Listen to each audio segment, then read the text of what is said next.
Welcome, students. Welcome to my second part of my video. SYGC, Standard 12th, Political Science, topic number 1, the world since 1991. Let us have a short recap of what we have learned in the first part. We have started with the end of the Cold War. There was a Cold War between two countries, two superpowers, United States and Soviet Union.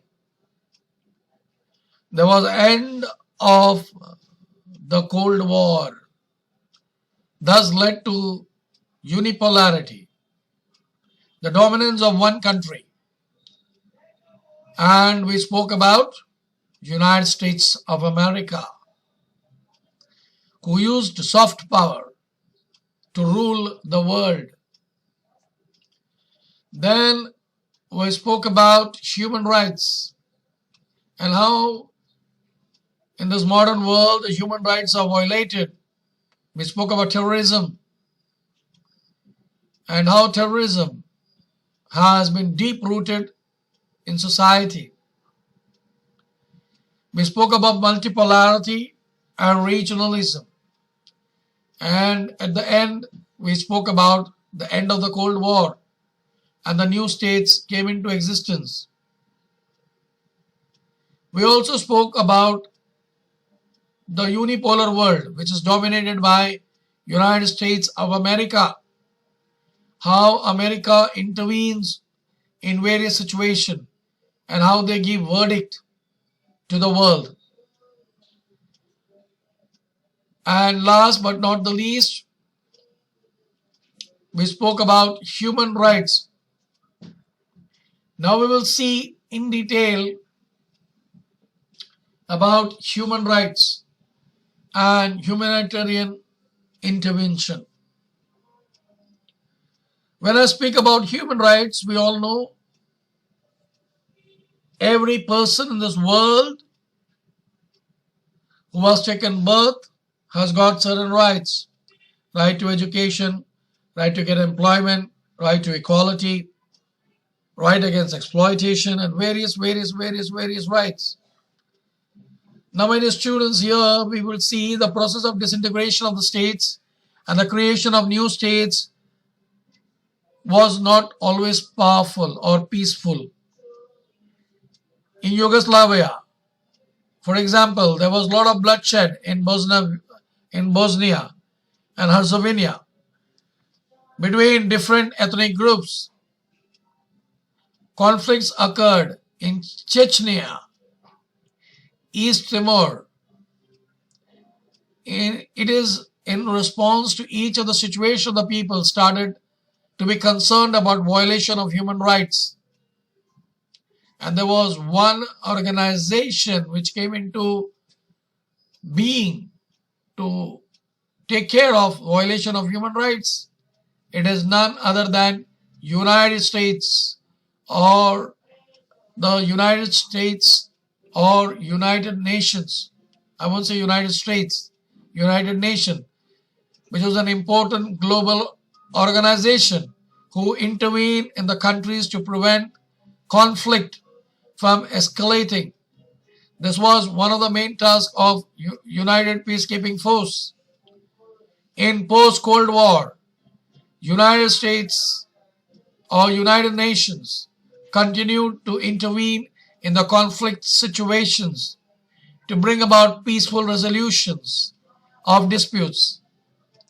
But now, rationale for intervention was just to stop ongoing wars, but also prevent reoccurrence of conflict in future. Maintaining peace protection of human rights of the affected people.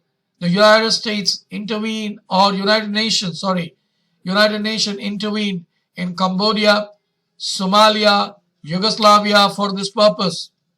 The increasing awareness about the human rights and the protection in the international law gave rise to new phenomena for the protection of rights in the form of humanitarian intervention. The 1990s are sometimes seen as a golden age of humanitarian intervention. Since 1990, there was a dramatic rise in number of states ratifying 6 main human rights convention or the covenant. Over 170 countries participated in 1993 World Conference on Human Rights, which met in Vienna. They reaffirmed the commitment to protect human rights. This was followed by the creation of the Office of UN High Commissioner for Human Rights. Its main task was to coordinate human rights initiative and establishing universal respect for human rights. The NGOs had been very crucial factor in 1990s spread of human rights idea organization. International Committee of Red Cross, ICRC, Medicine Sans Frontiers, Oxfam work directly in conflict zones and have campaigned to protect the observation of human rights and the treaties of humanitarian laws. My dear students, let us say terrorism. Why, when I say terrorism is one of the most destructive way you are violating the humanitarian or human rights. Now, when I say human rights is a rights which is necessary to survive in society. Now I would like to say, when I say terrorism, the attack of New York Trade Center and the Pentagon in Washington DC on 11th September 2001, popularly referred as 9/11 attack, brought a new form of terrorism in the world. The concept of terrorism is not new. Terrorism has been defined as a use of violence or a threat to use violence with an intention to create panic in society to pursue political, religious, ideological goals. Generally, government institutions and officials are the primary targets. The first day of modern day terrorism is considered to be the attack on the Israel Olympic team at Munich in 1972 by the Palestinians. Since the terrorist organization and the groups have indulged in aeroplane hijacking,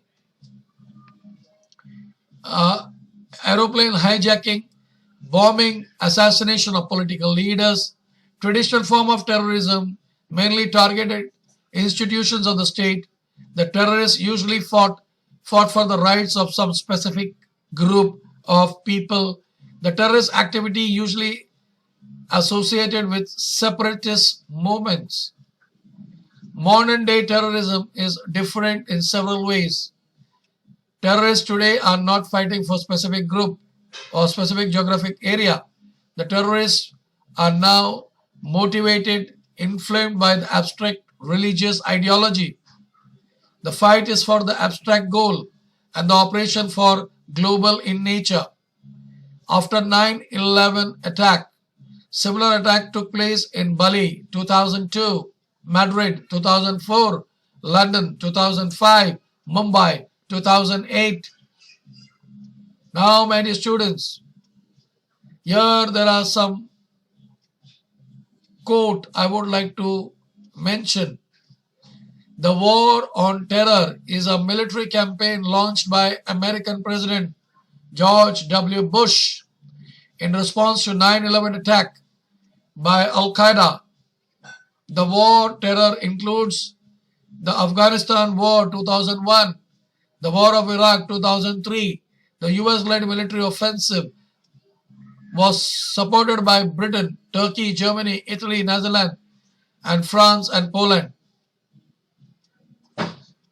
Yes, my dear students, I would like to end the second part of my video. I'll see you in the third part with more information. Students, if you like the video, please do like it.